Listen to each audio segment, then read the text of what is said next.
দশমে চন্দ্র থাকলে জাতকের বৃত্তির স্থিরতা থাকে না, যদি না চন্দ্র বিশেষ অনুগৃহীত হয়।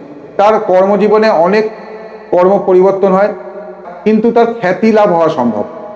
ভালোর জন্যই হোক বা মন্দর জন্যই হোক, তাকে 10 জনের সামনে আসতে হয় এবং জনসাধারণের সঙ্গে তার কাজের কম বেশি সংস্রব থাকে। সেই জন্য কৃষি, জমিদারি, তেজারতি, খুচরো ব্যবসা মানে রিটেল প্রভৃতি যে কোনো একটা জাতক লিপ্ত হতে পারে। চাকরি করলে জনসাধারণ সংশ্লিষ্ট যে কোনো প্রতিষ্ঠান, সমবায়, সংসদ, পরিষদে তার চাকরি হওয়া সম্ভব।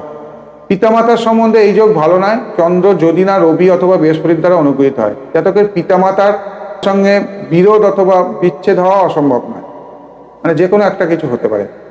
উচ্চ পদ প্রতিষ্ঠার আকাঙ্ক্ষা জাতকের মনে থাকে এবং এই আকাঙ্ক্ষার জন্য তার অনেক দুশ্চিন্তা উপস্থিত হয়। চন্দ্র কর্মস্থানে থাকলে তার স্ত্রী ধনে ধনী, রাজার অনুগ্রহে ধনবান,